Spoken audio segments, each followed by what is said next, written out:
घटना 31 तारखेला झाल्या. 31 तारखेला वीरेश सुरेश डोंगरे यांच्या हॉटेलवर मी माझ्या कामाचे पैसे मागायला गेले होते. तर त्यांनी पैसे दिले नाही. ती माझ्या पतीला पण मारले, मला पण मारलं, मला घाण शिव्या दिल्या आणि पैसे देत नाव असं म्हणला वीरेश डोंगरे याने. मग ही मला मारलेलं सहन झालं नाही म्हणून माझ्या पतीने तिथंच औषध पिलं. वीरेश सुरेश डोंगरे यांच्या यशवंत हॉटेलवर औषध पिलं.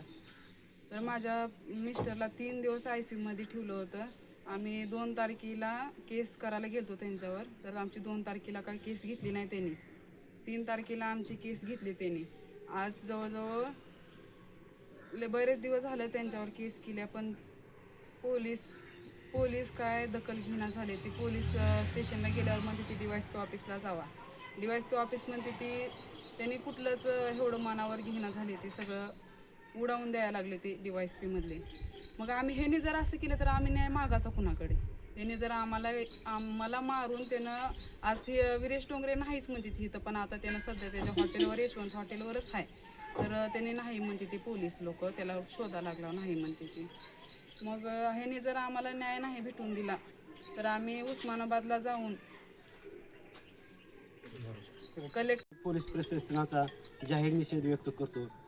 तुळजापूर तालुक्यामधील कसे येथील या गावातील मातंग समाजाचे कुटुंब पूजाताई भोळ व विजयभाऊ भोळ यांच्यावर झालेला जे अन्याय आहे, यांच्यावर जे झालेला अत्याचार आहे, याबद्दल पोलीस प्रशासनानं कुठल्याच प्रकारे दखल घेतली नाही. गेल्या 2 तारखेला तुळजापूर पोलीस स्टेशनला गुन्हा नोंद असून ॲट्रॉसिटी ॲक्टनुसार गुन्हा दाखल आहे. त्यांच्यावर शिवगाळ करून, जातीवाचक शिवगाळ करून प्राणघात हल्ला केलेला आहे. त्यांच्या पतीला देखील मारलेला आहे. पूजाताई यांना देखील मारहाण केलेली आहे. या प्रकरणातील गंभीर गुन्ह्यातील गुंड गावगुंड म्हणून मंगळूर येथील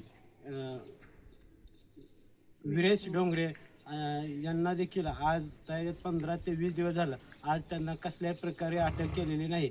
तरी प्रशासनानं या गंभीर गुन्ह्यातील गावगुंडांना तात्काळ अटक करण्यात यावी, अन्यथा आमच्या समाजाच्या वतीनं आम्ही त्यांच्या विरुद्ध मोठ्या प्रमाणात समाज उतरवून आंदोलन छेडण्यात येईल.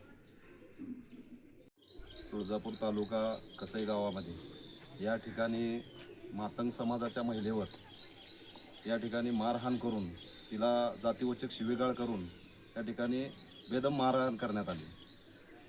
ती घटना तिच्या पती सोबत असताना तिच्या दृश्यासमोर ती घटना घडली. त्याला ते सहन झालं नाही म्हणून त्यांनी जागेच विष पिला. ही एवढी सगळी घटना असताना त्या ठिकाणी पोलीस प्रशासनाने यांची ज्या पद्धतीने दखल घ्यायला पाहिजे होती ती घेतली नाही. त्यानंतरनं जेव्हा दखल घेतली त्याच्यावर गुन्हेसुद्धा दाखल केले, परंतु अट्रॉसिटीसारख्या गुन्ह्यात या ठिकाणी जे आरोपी आहे, जे गावगुंड असणारा तो जे कोण आरोपी आहे, त्याला अटक करणं गरजेचं होतं. परंतु या ठिकाणी तसं बाब झालेलं नाही. उलट ह्यांना म्हणतात तुम्ही साक्षीदार आणा, तुम्ही खोटं बोलताय का, तुम्ही असं करताय का.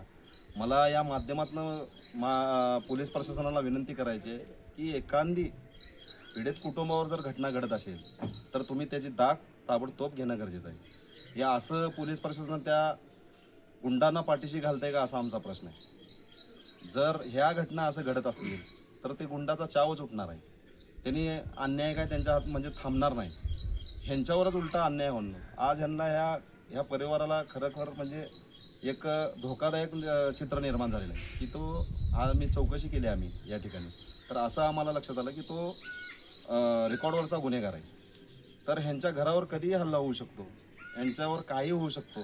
प्रशासनाला आमची विनंती आहे की त्या जे कोण हरामखोर तो जो आहे त्याला लवकरात लवकर अटक करणं गरजेचं आहे. अन्यायदा आम्ही सर्व समाज बांधव या ठिकाणी या परिवाराला घेऊन माननीय धाराशिव जिल्हा अधिकारी कार्यालय यांच्यासमोर आमरण उपोषणाला बसणार आहे. आणि पोलीस संचालक यांना पण आमची विनंती आहे की अशा घटना घडत असतील तर तुम्ही तात्काळ दखल घेणं गरजेचं आहे.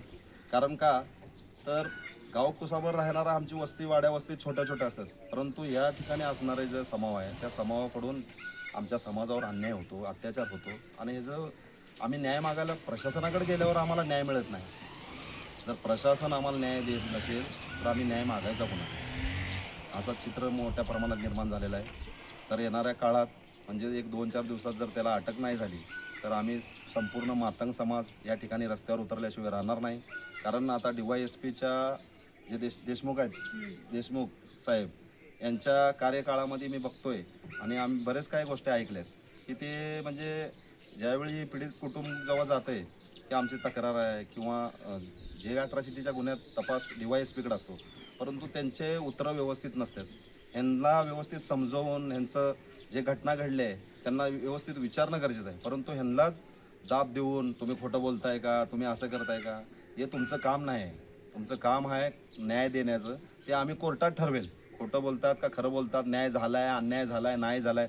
तुमचं फक्त तपास करण्याचं काम आहे. तुम्ही तपास करणं गरजेचं आहे आणि न्याय देणं गरजेचं आहे. परंतु या ठिकाणी जर होत नसेल तर आम्हाला DYSPच्या विरोधात सुद्धा या ठिकाणी रस्त्यावर उतरावं लागेल.